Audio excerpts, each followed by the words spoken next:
자, 슬기로운 생활 나선홍입니다. 오늘은 청취자 여러분의 슬기로운 노후 생활을 위한 꿀팁을 전수해 주실 분이죠. 오늘 퇴직연금 관련해서 궁금증 싹 풀어드리는 친절한 분, 행복자산관리연구소 김현우 소장님 나오셨습니다. 어서 오세요. 네, 안녕하세요. 네, 반갑습니다. 네, 반갑습니다. 네, 소장님. 반갑습니다. 지난번에 나오셔서 이제 퇴직연금 관련해서 국민연금 관련해서 이제 그때 네, 궁금증을 좀 풀어주셨는데, 그 너튜브로 저희가 이제 요게 나가고 있거든요. 예. 요 조회수가 어마어마했습니다. 네. 많은 분들이 그만큼 우리 또 김현우 소장님이 친절하게 또 풀어주시니까 국민연금에 대한 어떤 갈증, 궁금증 이런 것들이 좀 다소 해소가 되지 않았나. 네. 아무래도 뭐 노후에 대해서 관심 없으신 분 안 계실 거고. 네. 국민연금도 요즘에 핫한 이슈잖아요. 네네. 그러다 보니까 알고리즘의 어떤 수혜가 아닌가 싶습니다. 네. 아무튼 저 김현우 소장님의 파괴력, 따뜻한 댓글들 많이 남겨주셨고요. 감사합니다. 오늘도 청취자 여러분 저희가 실시간 또 댓글 또 여러분의 문자 받고 있거든요. 많이 보내주시기 바랍니다. 자, 오늘 저희가 이제 퇴직연금 좀 알아보겠다 말씀드렸는데 이게 이제 노후연금 3층 탑이라고 그러죠. 국민연금, 개인연금, 퇴직연금인데 이게 이제 안정적 노후를 위해서 필요한 퇴직연금 관리 문의가 아주 많습니다. 사실 또 공부를 좀 해야 되겠다 이런 분도 계시고요. 이게 사실 제도가 굉장히 복잡해서요. 이제 또 어떻게 받느냐에 따라서 세금이 달라질 수 있는 부분이라 퇴직연금을 쌓아갈 때도 공부를 좀 하실 필요가 있고 그렇습니다. 받으실 때도 공부를 좀 하실 필요가 있는 좀 제가 보기엔 좀 안타까워요. 그러니까 뭘 그 돈을 알아서 잘 주면 되지 우리가 또 공부까지 해야 돼 싶기도 한데 이게 또 노후에 굉장히 큰 힘이 될 수 있는 큰 돈이잖아요. 그러니까 뭐 퇴직금 받으시는 분들은 퇴직연금에 대해서도 공부하실 필요는 있을 것 같습니다. 어떤 분들은 정말 그 뭐 부동산 투자나 뭐 주식이나 이런 걸 아예 하지 않고 아예 연금 소득으로만 노후를 살아가겠다 이런 분들도 많이 계시거든요. 그래서 오늘 좀 필요하신 분들은 좀 필기도 하시고 운전 중이신 분들은 그냥 듣기만 하시고요. 자, 실제 퇴직 연령이 낮아지다 보니까 국민연금은 또 65세부터잖아요. 그렇죠. 그러다 보니까 이제 중간에 그 소득이 끊기는 이른바 소득 공백기가 발생하게 되는데 때문에 퇴직급여를 어떻게 하면 잘 운영할 수 있을까 이런 고민들이 많으세요. 많죠. 이 퇴직금 같은 경우에는 연금으로 받을 수 있는 조건이 일단 퇴직을 해야 되는 거고 그다음에 그걸 받았을 때 55세 이후부터는 연금으로 받을 수 있는데 10년 이상 나눠 받아야 세금 혜택을 주고 있거든요. 그러니까 어떻게 보면 딱 그 소득 공백기 말씀하신 55세에 퇴직해서 65세 국민연금 나올 때까지 이때는 사실 아무것도 없잖아요. 물론 이제 재취업을 하시는 분들도 있는데 그 직전 소득만큼 그 충분한 소득을 만들기가 쉽지가 않고요. 그래서 요 시기에 활용하기에 딱 적절한 딱 좋은 거. 딱 좋은 게 바로 퇴직연금이라고 퇴직연금이죠. 네, 그렇습니다. 55세부터 65세 그 사이에 이 10년이면 강산이 한번 변하지 않습니까?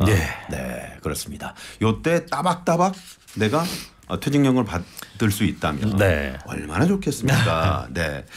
자, 소장님 그런데 저는 이제 그게 좀 평소에 궁금했어요. 퇴직금하고 퇴직연금은 어떻게 다른 겁니까? 그냥 우리가 받기에는 똑같다라고 보시면 되는데 이제 제도적으로 뭔가 보완이 됐다. 과거에 퇴직금은 사장님이 뭐 이제 사용자라고 하는데 직원을 고용한 회사에서 퇴직금을 따박따박 모아놨다가 회사 통장에 모아놨다가 직원이 퇴직하게 되면 그걸 이제 빼줘야 되는 거고 퇴직연금 제도는 그렇게 회사에 보관하지 않고 제3의 금융기관 뭐 근로자가 원하는 금융기관을 정한 다음에 거기에다가 근로자들의 퇴직금을 별도로 적립하는 그러니까 회사 돈하고 아예 분리가 돼서 적립이 되는 그런 개념이라고 보시면 되고 이게 가장 큰 차이고 그렇군요. 그리고 나중에 그냥 연금으로 받을 수 있는 제도도 생겼다. 그런 방법도 생겼다. 이렇게 바뀌었다라고만 보시면 될 것 같습니다. 그 정도로 알아두시면 좋을 것 같고요. 이 퇴직금 같은 경우는 이제 상당수 사업주가 또 준비에 좀 소홀해서 이게 뭐 체불이 발생하기도 하고 말이죠. 맞습니다. 그런데 이제 퇴직연금은 회사가 이제 그 제3의 금융기관을 통해서 이제 쌓아놓기 때문에 회사 사정이 좋지 않아도 이게 좀 안전하게 관리될 수 있다. 이렇게 좀 이해하면 쉬울까요? 그게 사실은 가장 큰 장점이에요. 그러니까 나는 회사에 진짜 뼈를 묻겠다 생각해서 20년 40년 근속을 했는데 이 회사가 사정이 어려워지는 바람에 문을 닫을 수가 있잖아요. 근데 회사가 사정이 어려워지게 되면 회사 돈을 요리조리 빼가지고 다른 곳에다가 어떻게 뭐 빚을 갚는다든가 하다가 보면 이제 회사가 문을 닫게 되는 경우가 있어서 낭패죠. 근로자들의 퇴직금은 사실 뒷전이 될 수가 있거든요. 그러다 보니까 정말 오랜 기간 일했는데 퇴직금을 한 푼도 못 받는 경우들도 생길 수 있고 네. 그래서 요거를 안전하게 보관하기 위해서 퇴직금을 회사가 갖고 있지 말아라. 은행이나 증권사, 보험사 이런 곳에다가 따로 보관을 하고 회사가 문을 닫더라도 네. 근로자는 거기서 찾아갈 수 있게끔 만들어라. 라는 게 이제 퇴직연금 제도의 핵심이라고 볼 수 네. 있죠. 근데 요즘 이제 많은 회사들이 퇴직연금 쪽으로 많이 가고 있죠. 그렇죠. 뭐 대기업, 뭐 공기업 이런 곳들도 이 퇴직연금 제도를 도입을 해가지고 뭐 또 중소기업들도 나라에서 제공하는 혜택들이 있어서 그렇죠. 조그만 사업장도 도입을 하는 많이 네. 도입도 하는 추세입니다. 자, 그렇다면 이제 퇴직연금 구체적으로 좀 알아볼 텐데 네. 종류부터 저희가 좀 한번 살펴볼까요? 네, 이 퇴직연금은 이제 도입이 됐을 때 외국에 있는 제도를 그대로 어떻게 보면 복사해서 갖고 오다 보니까 네네. 용어 자체가 네. 영어로 되어 있어요. DB형, DC형, 뭐 IRP. 그래서 들으면 그러니까 왜 이렇게 만든 거예요? 아, 그러니까 그렇게 해서 이제 우리나라 말로 바꾼 게 확정급여형, 확정기여. 들어도 우리말 들어도 그게 영어인지 우리말인지 헷갈리는 경우가 한자 많아서. 성화 같기도 네. 하고. 그래서 네. 이 이름을 들으면서부터 이제 흥미가 뚝 떨어지기 시작합니다. 그렇죠. 그런데 뭐 DB형, DC형 일단 우리가 알아두셔야 될 건 DB형, DC형, IRP형이라는 게 있는데 그 중에 누가 이 퇴직금을 관리하느냐 네. 이거에 따라서 그 유형이 달라진다. 이렇게 그렇군요. 보시면 됩니다. 아, 누가 관리하느냐? 예, 누가 관리하느냐? DB형, DC형, IRP형. 네. 자, 지금부터 잘 들어보십시오. 네. 자, 먼저 말이죠. DB, DC. 네. 이거 어떻게 차이가 있습니까? DB, DC. DB는 회사에서 관리하고 네. DC는 내가 관리한다. 아, 예. DB는 회사, DC는 내가. 그래서 DB형은 신경 쓰시거나 뭐 걱정하실 게 전혀 없어요. 전혀 없습니다. 예. 이제 퇴직할 때 그냥 받으시면 되는 예, 거죠. 과거의 퇴직금 제도에서 지급해 주도록 되어 있는 퇴직금을 그대로 주는 거거든요. 그러니까 네. 과거 퇴직금 제도는 퇴직할 당시에 직전 3개월 동안의 평균 임금 네. 곱하기 근속 연수. 그러니까 쉽게 얘기해서 퇴직할 때 내 월급이 500만 원이다. 500만 원이다. 나 20년 일했다. 네. 그러면 500만 원 곱하기 20 네. 해가지고 1억 원. 1억 원. 예, 퇴직금은 이렇게 정해져 있는데 DB형은 네. 회사가 알아서 굴려서 수익을 잘 내도 1억 원, 1억 원. 못 내도 1억 원. 네네. 그렇게 딱 정해진 퇴직금을 받도록 되어 있는 제도기 때문에 네. 이거는 뭐 수익률이 높건 낮건 가끔가다 이제 뉴스 기사 보면 퇴직연금 수익률 뭐 1%대 이런 기사 나오잖아요. 네네. 그런 거 나는 전혀 관심 없다. 네, DB형은 회사가 알아서 챙겨주기 때문에 네. 수익률이 높든 낮든 뭐 회사가 심지어 망하더라도 사외 금융기관에 적립돼 있으니까 걱정 안 하셔도 되는 게 DB형이고 DC형은 그게 아니라 네. 1년을 근속을 하게 되면 한 달치 월급을 내가 관리할 수 있는 계좌에 넣어줘요. 한 달치 월급을요. 네, 월급을 퇴직금을 미리미리 이제 적립을 해주는 네네. 거죠. 근데 한 달치 월급을 넣어주고 그 넣어주는 계좌는 내가 손댈 수 없는 DC라는 네. 눈으로 볼 수만 있는 계좌입니다. 그리고 거기를 관리만 할 수 있어요. 네네. 어떤 금융상품으로 운용을 할지 펀드로 운용을 할지 그런 부분들을 근로자가 개입을 해서 네. 잘 굴려서 나중에 퇴직을 할 때야 비로소 거기서 이제 꺼내 쓸 수 있는데 그래서 수익 관리를 잘하면은 네. 퇴직금이 많아질 수도 있지만 만약에 못하게 되면은 DB형보다 더 적은 퇴직금을 받을 수 있는 게 DC형. 네. 그러니까 DC형은 내가 좀 신경을 많이 써야 되는 계좌 이렇게 그렇습니다. 보시면 됩니다. 그러니까 DC형은 내가 직접 운용을 할 수 있는 거죠. 그렇습니다. 네, 그렇습니다. 그리고 이제 DB형은 가만히 세워라, 네. 세워라 이렇게 있어도 퇴직할 때 그렇죠. 시간만 많이 가면 좋고 그리고 퇴직할 때 내 월급이 높아지기만 하면 좋은 게 DB형. 네. 그렇게 생각하시면 돼요. 그런데 많은 그 회사원들 말이죠. 네. 내가 DB 들었는지 DC 들었는지 몰라요. 맞습니다. 이게 문제입니다. 맞습니다. 지금 우리 밖에 제작진들, 우리 여기 기술 감독님 여기 보세요. 여기 보세요. 여기 보시라고요, 기술 감독님. DC입니까, DB입니까? 모르죠. DB. 예. 자랑 아니고요. 자, 여기 가운데 분은. 저분 아예 모르는. 동공이 흔들리고 있어요 지금 물어보니까. 그렇습니다. 이게 그러니까 DB형이면 사실 신경 쓸 게 없는데 네. 내가 뭘 가입했는지조차도 모르시게 되면 안 되거든요. 그렇죠. 퇴직연금이 도입돼 있으면 분명히 근로자의 이 허락을 받아서 DB형이든 DC형이든 근로자가 이 정하게 되어 있어요. 그러니까 반드시 내가 어떤 퇴직연금에 가입되어 있는지 확인해 보시고 DC형이다라고 한다면 오늘부터라도 그렇죠. 반드시 관리를 하셔야 되는 거죠. 요거만큼은 꼭 우리 직장인들께서 공부를 하셔야 되는 게 아무튼 DB는 그만큼 이제 안정적이라는 거에 그렇죠. 뭐 장점이 있는 것 같고요. 네. DC는 내가 운용해서 수익을 올릴 수 있다. 맞습니다. 또 반대로는 수익이 떨어질 수 있잖아요. 그렇죠. 그래서 이거는 항상 리스크가 존재한다는 거. 맞습니다. 네네. 자, 그렇다면 IRP 이게 이제 개인형 퇴직연금인데 네. 이것도 궁금합니다. 이거의 핵심은 이 퇴직금을 받는 이 용도의 계좌다. 네. 이렇게 보시면 됩니다. 지금은 퇴직연금 제도가 도입된 이후에 퇴직금을 그냥 일반 통장으로는 못 받도록 되어 있어요. 반드시 IRP 계좌를 만들고 글로 이제 수령을 하도록 되어 있거든요. 네. 그래서 IRP 계좌는 퇴직금을 받는 용도의 통장이다. 그리고 받은 다음에는 그 계좌 안에서 내가 또 원하는 금융상품, 다양한 금융상품으로 굴릴 수 있다. 네. 이렇게 생각을 하시면 되고 이거는 이제 이직을 할 때마다 퇴직금을 여기다 적립을 할 수 있어서 네. A, B, C라는 직장을 다녔는데 A에서 퇴직할 때 퇴직금 받아서 IRP 넣어놓고 B라는 회사 다닐 때 그만두고 나서 퇴직금 받아서 IRP 넣어놓고 이렇게 쭉 적립되면 나중에 네.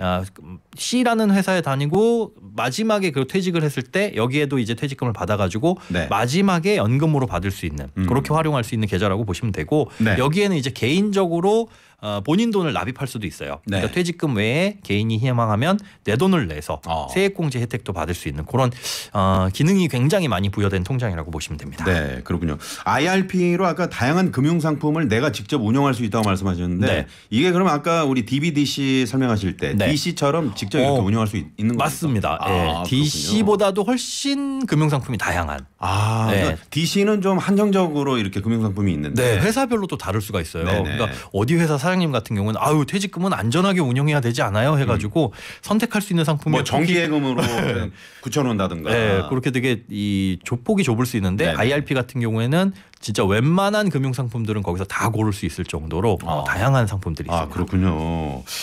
자, 그렇습니다. 이 IRP를 퇴직금 주머니 같은 거다 이렇게 말씀하신 분들 계시는데 네네. 퇴직금 받는 주머니 계좌라고 보시면 될 것 같아요. 네. 주머니라고 표현을 하는 게 IRP가 어떤 금융상품 자체가 아니라 그 안에서 금융상품을 선택할 수 있는 주머니이기 때문에 퇴직금 받는 용도의 주머니 계좌다. 이렇게 이해를 하셔도 될 것 같습니다. 네. 이게 연간 최대 얼마까지 IRP 계좌에 넣을 수 있는 겁니까? 퇴직금은 한도가 없고요. 그러니까 2억을 받든 20억을 받든 그렇게 받으면 좋겠지만 얼마가 퇴직금으로 들어오든 상관이 없고 개인이 납입을 할 수도 있는데 그 개인 납입금은 최대 1,800만 원까지는 넣을 수 있습니다. 1년에? 예, 1년에 1,800만 원을 넣을 수 있는데 넣었을 때 세제 혜택, 그러니까 우리가 연말정산 때 세액공제 혜택 받잖아요. 돌려받을 수 있는 거. 납입한 금액에 대해서 최대 16.5% 이렇게 받도록 되어 있는데 그거는 최대 900만 원까지. 최대 900만 원이다. 예, IRP에는 900만 원, 연금저축을 가입하신 분들도 계실 텐데 연금저축과 합산해서 최대 900만 원이거든요. 근데 연금저축은 600만 원까지 넣을 수 있어서 연금저축에 만약에 600만 원 나는 이미 넣었다. 그러면은 IRP에는 300까지만 세액공제를 받을 수가 있는 거죠. 그렇다면 그냥 세액공제 내가 풀로 받을 거면 900까지만 이렇게 넣어두는 것도 괜찮을 것 같네요. 그렇죠. 그걸 초과해서 넣어봐야 사실 세액공제를 받을 부분이 전혀 없기 때문에 물론 세액공제를 받지 않은 부분에 대해서는 얼마든지 비과세로 원금은 인출이 가능한데 굳이 더 넣어가지고 거기에 뭐 돈을 묵힐 필요까지는 없는 거죠. 그렇습니다. 이 세액공제 요 잘 활용하시면 좋을 것 같고 이 방송을 사실 이 부모님 세대들이 좀 많이 듣습니다. 네, 뭐 5, 60대. 네. 그래서 우리 자녀분들 이제 갓 입사한 직장인들 우리 자녀분들 계시면은 오늘 전화하셔가지고 너 혹시 IRP 그거 만들었니? 이렇게 한마디 질문을 해주시기 바랍니다. 네네. 자, 23년 1월 1일부터 소득 구간과 관계없이 이 세액공제 대상 연금저축 납입 한도가 조정이 된 걸로 알고 있는데요. 그렇죠. 연금저축과 IRP 합쳐서 이제 요거는 아까 제가 말씀드린 거네요. 900만 원까지 가능하다. 네네. 그러니까 1,800만 원하고 900만 원 이게 좀 많이 헷갈렸어요. 저는. 납입은 1,800까지 할 수 있는데 세액공제 혜택을 받을 수 있는 건 900만 원까지다. 근데 이거를 외워두실 필요는 사실 없어요. 하지만 세법이 바뀌면서 이게 조금씩 늘어나거든요. 말씀해 주신 것처럼 2023년 1월부터 늘어났기 때문에 과거에는 그거보다 한도가 작았는데 이것도 이제 뭐 나중에 되면 더 늘어날 수 있는 뭐 그런 가능성도 있으니까 그런 기사가 뜨면 그때마다 뭐 체크를 해보시면 좋을 것 같습니다. 자, 조금 전에 이제 소장님께서 그 연금저축하고 연금저축에 예를 들어서 600이다 한도가 그러면 나머지 IRP 300까지만 하면 세액공제 받을 수 있다 말씀하셨는데 이 연금저축하고 IRP에 대해서 좀 간단히 설명해 주시겠어요? 연금저축은 말 그대로 개인연금용입니다. 그러니까 내가 납입하고 내가 받는 용도인데 IRP는 사실 퇴직금을 받는 주머니가 주 용도인데 거기에 추가적인 세제 혜택을 부여해 줬을 뿐입니다. 그런데 내가 납입하는 부분에 대해서는 세액공제 혜택은 동일하게 네네. 똑같은 돈을 연금저축에 넣든 IRP에 넣든 동일한 세제 혜택을 받을 수 있고 다만 네. 한도가 조금 다르고 한도가 다르다. 예, 선택할 수 있는 금융 상품이 조금 더 다양하다. 연금저축보다는. 연금저축보다는 네, IRP는 이제 선택할 수 있는 예를 들면 뭐 ETF, 네, 그렇죠. 네, 또 펀드 그 뭐죠? 펀드도 가능하고 네, 그다음에 뭐 TDF나 이런 같은 펀드들도 거. 가능하고 그런데 이제 뭐 예금들 안전한 상품들도 가능은 하거든요. 네. 다만 그러면 IRP의 납입 한도도 크고 다양한 금융 상품 선택할 수 있고 그럼 IRP가 더 좋은 거 아니야라고 생각하실 수도 있는데 네. IRP의 가장 큰 치명적인 단점은 부분 해지가 불가능해요. 그러니까 연금저축이든 IRP든 해지하게 되면 여지껏 받았던 세액공제 혜택 다 소위 말해서 토해내야 되잖아요. 내야 되는 거죠. 내야 되는데 연금저축은 그래 그거 내가 감수하더라도 조금 돈이 필요해. 여기 한 1,000만 원 정도 쌓였는데 한 300만 원 정도는 좀 꺼내 써야겠다. 손해를 네네. 보더라도 네. 이게 가능한데 IRP는 그렇게 소액 인출이 안 되고 아예 손댈 수가 없는 거죠. 맞습니다. 깰려면 전액 인출밖에 안 되거든요. IRP가. 예, 뭐 1,000만 원 중에 난 300만 필요해. 300만 주세요. 이게 안 되고 네네. 필요하면 다 깨야 되기 때문에 그래서 혹시나 내가 나중에 돈 필요한 일이 조금이라도 있을 것 같다라고 한다면 IRP보다는 연금저축에 넣어서 세액공제 혜택을 받는 게 아무래도 좀 안전할 수 있습니다. 네. 제가 너무나도 잘 알고 있습니다, 소장님. 중간에 IRP를 깼거든요. 아이고, 야, 몇 년 전에 깼는데 너무나 속이 상한 부분입니다. 네, 여러분은 절대 깨지 마시고 쭉 가져가시기 바랍니다. 네, 자, 그러면 이게 개인 퇴직연금, 요거 IRP 설명이 좀 길어졌는데 아무튼 그 소장님께서 이제 퇴직연금 중에 뭘 선택해야 하느냐, 나에게 맞는 퇴직연금 제도는 어떤 거냐 이런 질문 많이 받으실 것 같아요. DB형 있고 DC형 있다라고 말씀을 드렸는데 웬만한 회사는 DB형, DC형을 다 도입을 해두고 근로자들한테 선택을 하게끔 되어 있어요. 근데 사실 사회초년생 입장에서 DB가 뭐고 DC가 뭔지도 모르겠는데 그게 뭔데요라고 담당자한테 사실 하늘 같은 고참일 거 아니에요. 신입사원 입장에서는 물어보기도 애매하겠죠. 일단 기억해 두실 건 DB형은 이 월급의 인상률이 높은 회사. 그러니까 지금 신입사원일 땐 난 200만 원 정도밖에 못 받는데 와 부장 정도 되면은 600만 원, 700만 원, 뭐 1,000만 원도 받아? 이런 회사 같은 경우는 DB형 유리합니다. 왜냐하면 마지막에 퇴직할 때 마지막 3개월 평균 월급을 보는 거잖아요. 예, 그러니까 아무리 뭐 사원 때 200만 원, 대리가 돼도 210만 원, 과장이 돼도 220만 원. 그런데 나중에 퇴직할 때 되면 1,000만 원을 주는 회사라고 한다면 DB형이 유리하고 DC형 같은 경우에는 사원이나 과장이나 부장이나 그냥 그 임금 인상률이 거의 없는 이런 것들 같은 경우에는 차라리 내가 중간에 받아가지고 임금 인상률보다 높은 수익률을 올리겠다. 수익률을 내가 올릴 수 있다. 예, 그런 곳 같은 경우에는 DC형이 유리할 수 있다는 거죠. 할 수도 있다. 예, 왜냐하면 DC형 유리할 것 같다라고 했는데 임금 인상률보다도 낮은 수익률을 내게 되면 그건 사실 불리한 거기 때문에 임금 인상률을 보고 DB형, DC형 선택하면 되는데 DB형에서는 DC형으로 바꿀 수 있어요.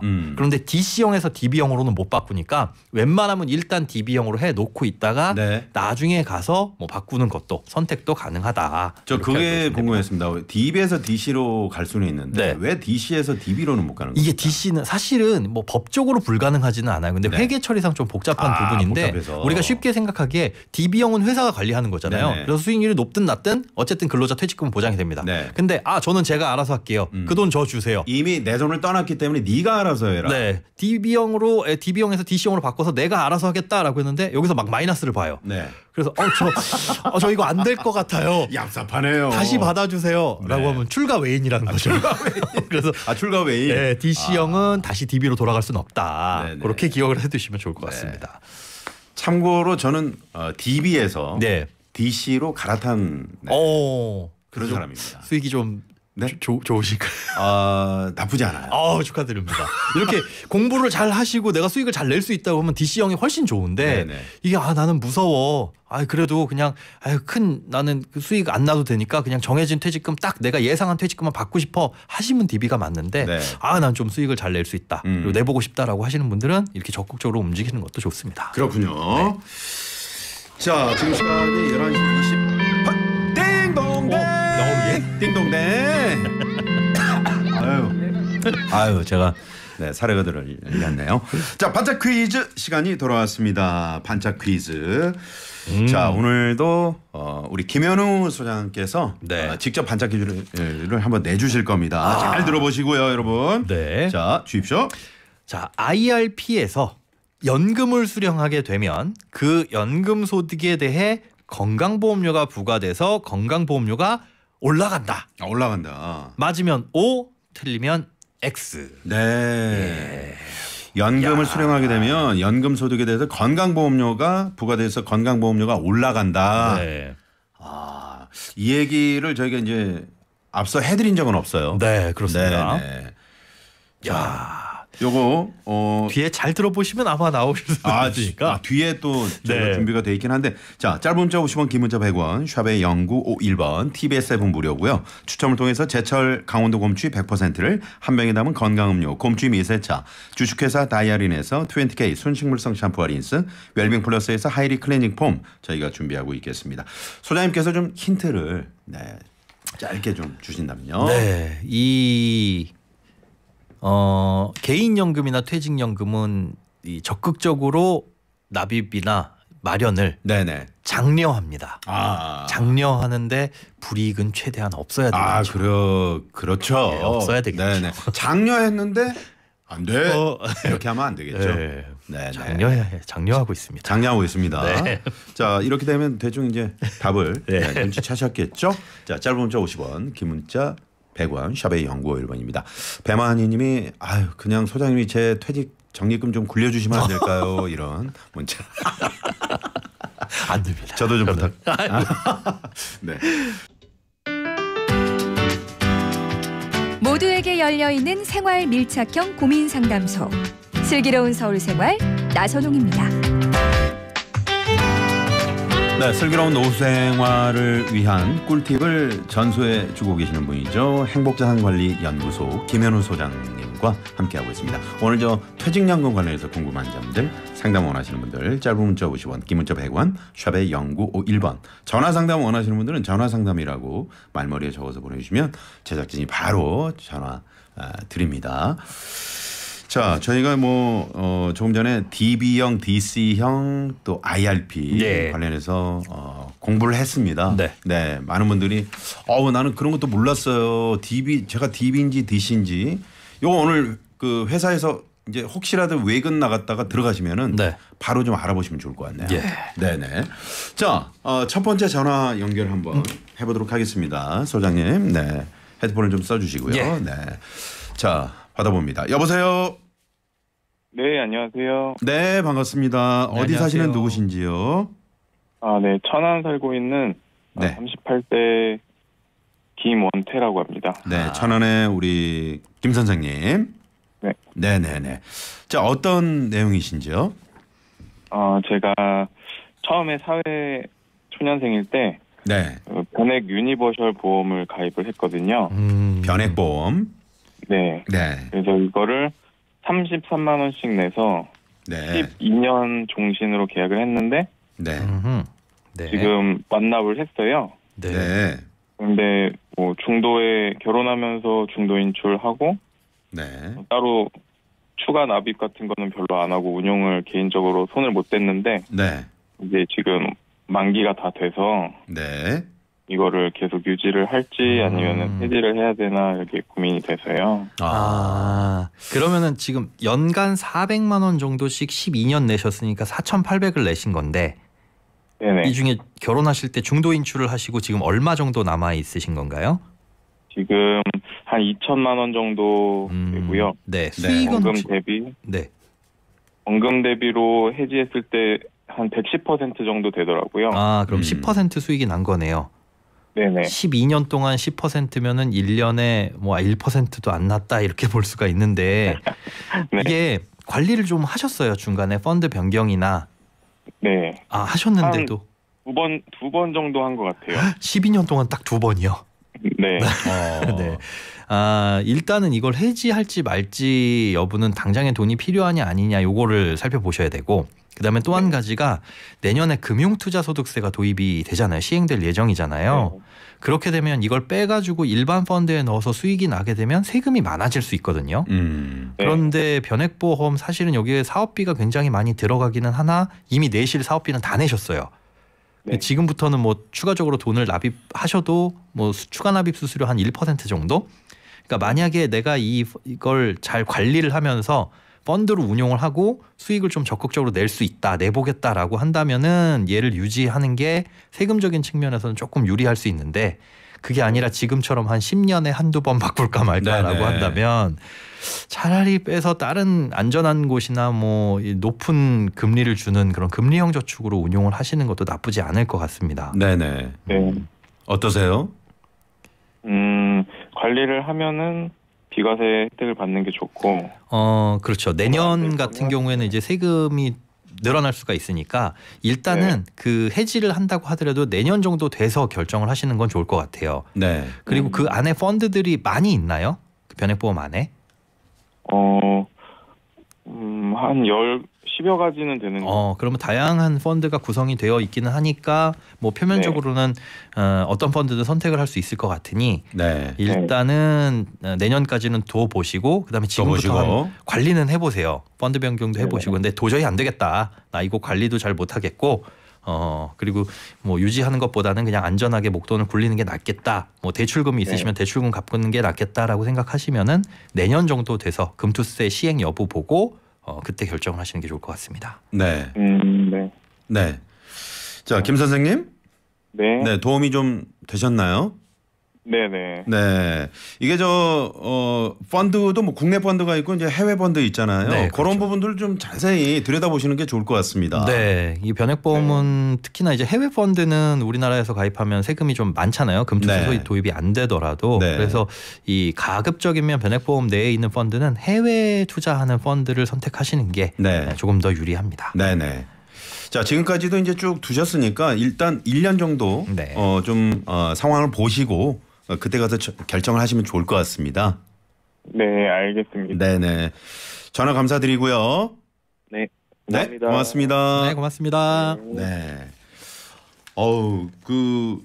12년을 내셨고 완납하셨어요. 사회 초년생, 그러니까 입사하자마자부터 지금 38세신데. 네네. 사실 이제 사회 초년생 때는 내가 어떤 금융상품을 선택해야 될지 잘 모르잖아요. 그거 이때 사회 초년생 때 33만 원이면 꽤 큰 돈이거든요. 꽤 큰 돈이고 이걸 12년 꾸준히 하신 거 보니까 이분은 뭘 하셔도 잘 하시겠다 그런 생각이 드네요. 일단 수익이 만족스럽지는 않은데 그렇게 생각하시면 좋을 것 같아요. 그래도 이걸로 목돈 마련했다.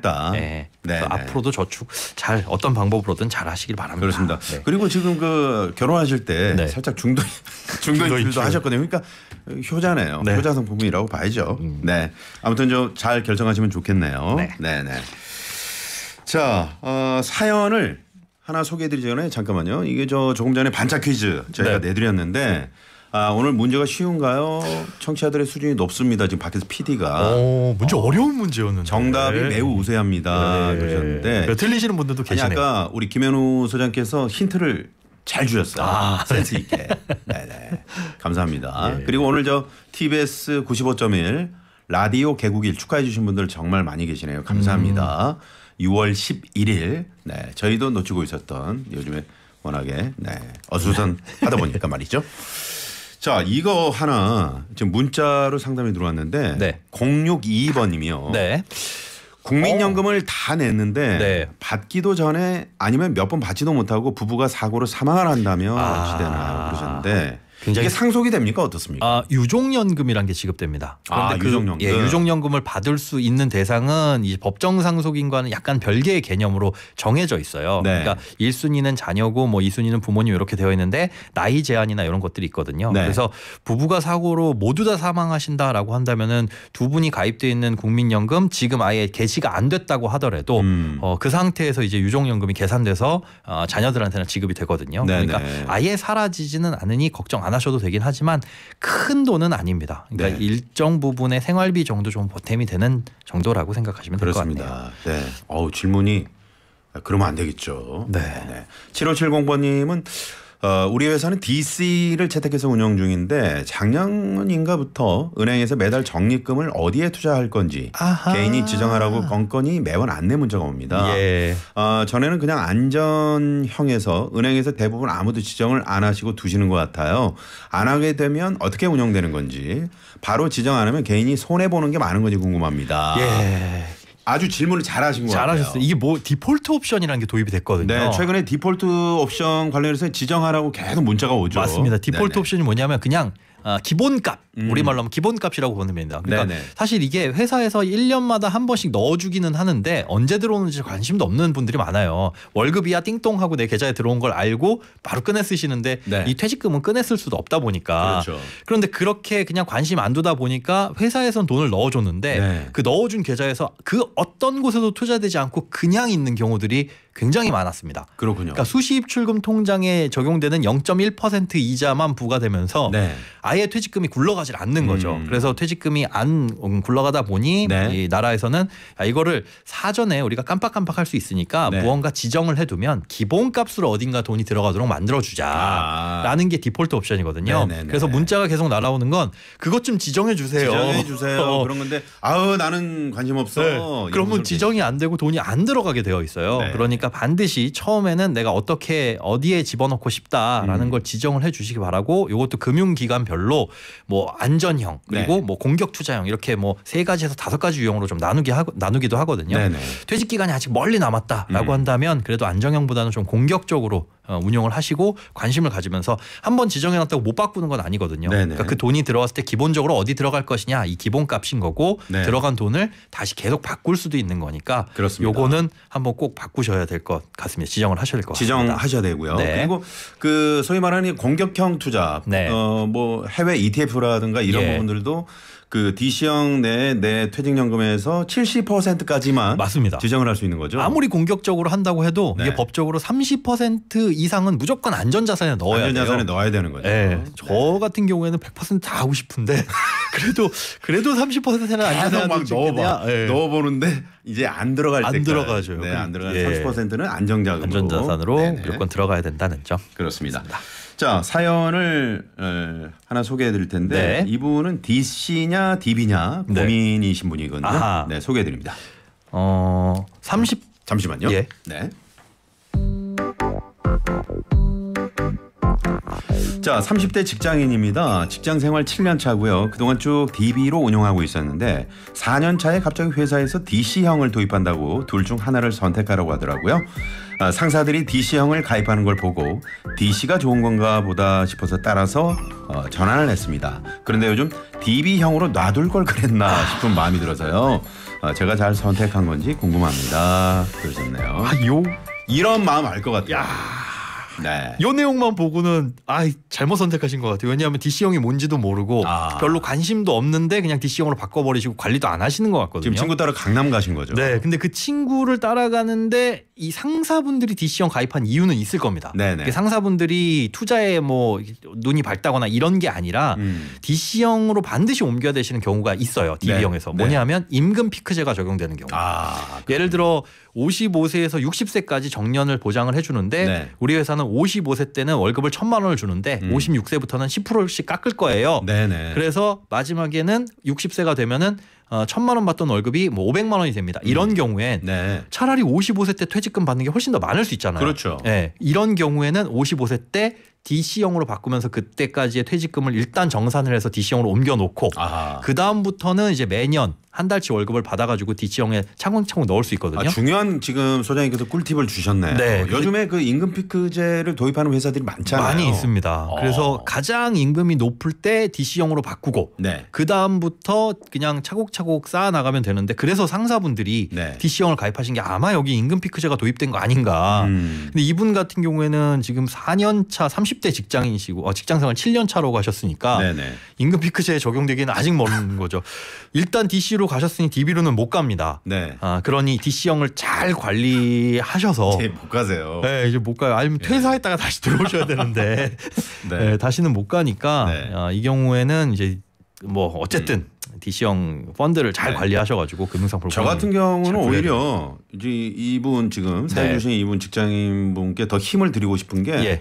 이때부터 투자 공부를 하시는 거죠. 그렇죠. 이렇게 자꾸 뭐 ETF도 들여다보고 다른 네. 금융상품도 들여다보면서 조금씩 공부를 해 나가면서 뇌퇴직연금을 불려 나가는 것도 네. 나쁘지 않다는 생각이 사실 드네요. 미국 이렇게 퇴직연금이 도입된 다른 나라들은 네. 개인이 이런 부분에 대해서 관심이 굉장히 많아서 그렇죠. 잘 불려나가는 경우가 훨씬 더 큽니다. 훨씬 DB형보다 그럼 나중에 수익률 높을 수가 있는 거죠. 네, 그래서 네. DC형 선택률이 굉장히 높은데 우리나라는 왠지 이런 투자나 금융 이런 부분에 대해서 관심이 없다 보니까 좀 위험하게만 생각하시는 거죠. 예, 그런데 네. 장기적으로 놓고 보자면은 사실 DC형에서 얻을 수 있는 수익이 더 클 수 있으니 네. 이번 기회를 전화위복의 기회로 삼아서 네네.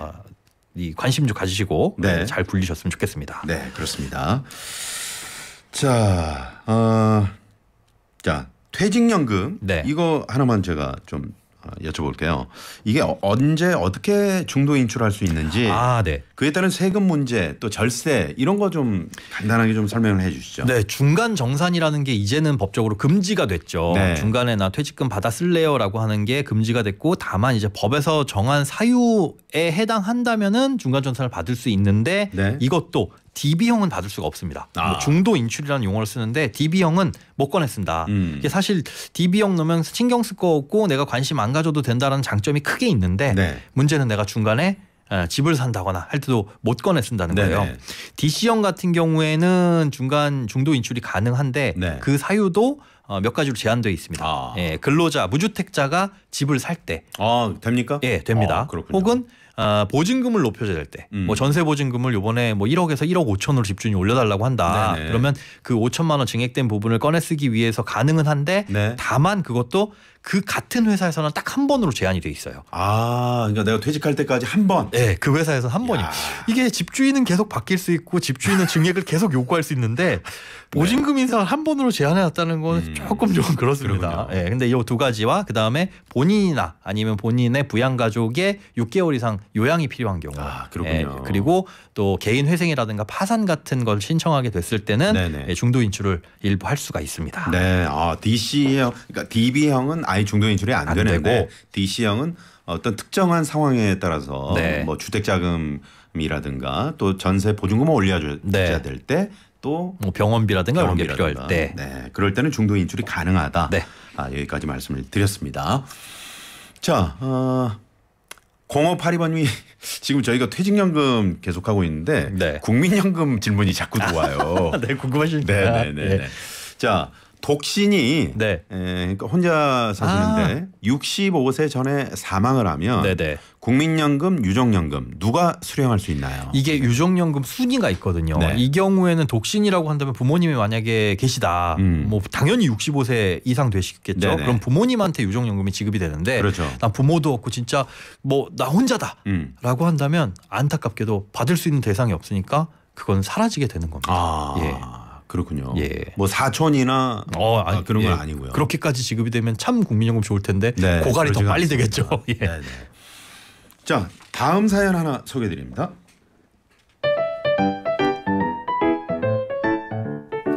안녕하세요. 저는 은퇴 준비 중인 50대 직장인입니다. 저는 현재 연금저축과 IRP 모두 가입돼 있는데요. 그런데 노후 준비를 하다 보니까 두 계좌를 합쳐 한 군데서 연금 받는 게 관리가 더 수월할 것 같다는 생각이 들어서요. 실제로 주변에서도 연금저축과 IRP를 하나로 합치는 게 좋다는 이야기가 있는데 계좌를 통합했을 때 불이익은 없을지 궁금합니다, 소장님. 네, 요거 조금 어려운 얘기가 될 수 있는데 네. 일단 개인이 납입하신 연금저축 그리고 IRP에 납입한 거 55세 이후가 되면 네. 상호 왔다 갔다 할 수 있습니다. 그렇군요. 하나로 합쳐서 그냥 깔끔하게 관리할 수도 있어요. 할 수도 있다. 예, 그러니까 55세가 되면은 요거 그냥 편하신 쪽으로 네네. 나는 연금저축 그냥 요거보다 다양한 금융상품에 넣을래. 그럼 IRP 갈 수 있는 거고 그 복잡한 금융상품 생각해 보니까 거의 안 하더라. 그럼 네네. 연금저축으로 이전할 수도 있는 건데 네. 문제는 나중에 받게 되는 퇴직금 있잖아요. 퇴직금. 그 퇴직금과 내가 부은 돈, 네. 내가 납입한 돈은 합치시면 안 됩니다. 이게 이게 왜 그러냐 하면 나중에 네. 연금을 수령할 때 네. 문제가 생기는데 네. 연금을 수령할 때는 자동적으로 세금이 적은 것부터 인출이 되도록 만들어놨어요. 아, 세금 적은 것부터. 네, 그럼 세금 적은 것부터 인출되면 좋은 거 아니야라고 생각할 수 있는데 보통 퇴직금과 내 개인이 납입한 돈, 개인 네. 돈이 섞여 있으면 세금이 낮은 건 퇴직금입니다. 퇴직소득세율이 굉장히 낮거든요. 네네. 그럼 퇴직금부터 쭉쭉쭉쭉 나오고 그 다음에 이게 다 빠져나오면 그때부터 개인 납입분이 나오게 되는데 네. 개인 납입금 같은 경우에는 연간 수령 한도가 정해져 있어서 이 연간 수령 한도를 초과하게 되면 세율이 굉장히 높아져요. 아, 세율이 높아지는군요. 네, 그래서 개인 납입한 건 가급적이면 오랜 기간에 나눠가지고 조금씩 받아야 되는데 그게 뒤로 몰려가지고 뭐 1년, 2년 만에 이렇게 받게 되면 네네. 세금을 굉장히 많이 낼 수 있어서 아, 그렇군요. 연금 내가 개인적으로 납입한 돈의 계좌와 그다음에 퇴직금으로 받는 계좌는 분리를 하시는 게 좋습니다. 분리를 꼭 해야 된다. 네, 나중에 그 세율이 높아질 수 있기 때문에. 네, 금융기관마다 IRP는 하나씩 개설을 할 수가 있으니까 네. 내가 납입한 IRP를 A라는 뭐 금융기관에 줬다. 그럼 네. 나중에 퇴직할 때 받는 건 B라는 금융기관에 IRP 새로 만드셔가지고 새로운 통장에다 빈 통장에다 받으시는 게 유리합니다. 아, 그렇군요. 네.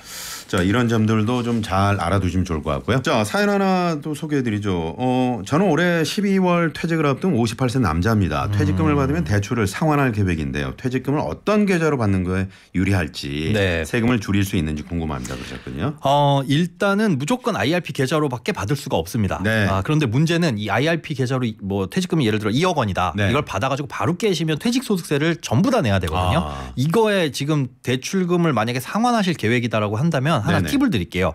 퇴직금을 받아서 네. 퇴직금을 바로 깨지 마시고 58세시니까 연금 수령 조건은 달성하셨어요. 네. 그래서 깨지 마시고 IRP 받은 걸 저 이거 연금으로 받을래요? 라고 하신 다음에 인출하시는 겁니다. 그럼 똑같은 2억을 받더라도 네네. 연금으로 받을래요라고 한다면 그 2억 나누기 10 해가지고 네. 2천만 원 2천만 원. 곱하기 120% 네. 2,400만 원까지는 30%의 세금을 깎아줘요. 아, 그래요? 예, 연금으로 받았으니까.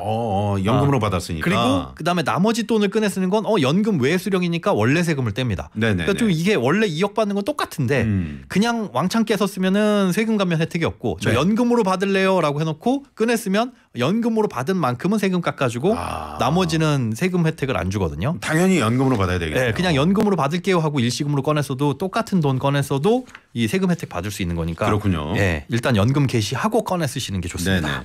요즘에 그 명예퇴직, 명퇴라 그러죠. 명퇴 예. 많이 하시는데 명퇴금과 퇴직금이 모두 나오는 경우 예. 둘 다 같은 계좌에서 받는 게 낫나요? 어떻습니까? 요거 뭐 분리해서 받을 수도 있고요. 네. 같은 계좌 받으실 수도 있고 퇴직소득세 감면해 주는 건 똑같은데 네. 회사마다 이걸 달리 규정하는 곳이 있어요. 그래서 저희는 명예퇴직금은 그냥 일반 연금저축 계좌로 넣어드립니다. 뭐 이런 곳들도 있는데 네. 그런 경우에라고 하더라도 일단 받아서 60일 이내에 회사에서 확인서 받아가지고 금융기관에 얘기하면 네. 그거 세금 다시 돌려받을 수 있거든요. 그렇군요. 그래서 명예퇴직금이든 일반 퇴직금, 법정퇴직금이든 다 IRP 연금저축에 넣을 수 있다. 그렇습니다. 네. 오늘 방송 들으신 분들 중에 이제 퇴직연금 내가 얼마나 받는지 궁금하다 네. 이런 분들 계시거든요. 이거 직접 확인할 수 있는 방법이 있다면서요? 네, 통합연금 포털이라고 우리나라에서 만들어놨습니다. 네. 통합연금 포털 검색창에 검색하시거나 이게 금융감독원에서 만든 거죠? 예, 그렇습니다. 네네. 뭐 내 연금조회 이렇게 검색하시면은 내가 가입된 국민연금, 심지어 뭐 개인연금, 퇴직연금 이런 것 같이 싹 다 들여다 보실 수 있고, 네. 뭐 퇴직연금은 회사가 사회에 보관하는 거라고 말씀드렸잖아요. 네. 회사가 문 닫고 그 사회에 보관된 퇴직금을 안 찾아가시는 경우도 있어요. 있는지 모르고. 아, 그래요? 우리 회사 망했으니까 나 퇴직금 못 받았겠지, 못 네네네. 받겠지 하시는 분들 혹시 네. 그런 분들 계시다면 있을 수 있다. 예, 이거 조회해 보시면은 조회해 보십시오. 네, 이런 네. 분들의 돈이 꽤 많이 쌓여 있다고 하니까 제가 말이죠. 여기 방송 들어오기 전에 제가 이제 가입했거든요. 네. 그랬더니 한 3일 정도 걸리더라고요. 아. 네, 바로 조회 안 되고 3일 정도 걸립니다. 신청하시면. 네, 두근두근 하는 시간 네, 가시기 한번 꼭 바랍니다. 해보시기 바랍니다. 자, 김현우 소장님과 함께했는데 오늘 반짝 퀴즈 정답 발표하겠습니다. 자, IRP에서 연금 수령하게 되면 연금 소득에 대한 건강보험료가 부과돼서 건강보험료가 증가한다. 맞으면 O, 틀리면 X. 소장님 정답은요? 정답은 X입니다. X입니다. 예, 건강보험료 네. 걱정은 안 하셔도 됩니다. 안 하셔도 됩니다. 자, 선물 받으실 분들 6577-9038-9952-9827-9484번님께 저희가 선물 보내드리도록 하겠습니다. 김현우 소장님과 함께했는데 19일에 네. 다음 주죠? 다음 주 수요일에 또 네. 출연을 하십니다. 그때 또 궁금한 점 남겨주시면 상담을 해드리도록 하겠습니다. 소장님 오늘 말씀 감사합니다. 네, 고맙습니다. 네.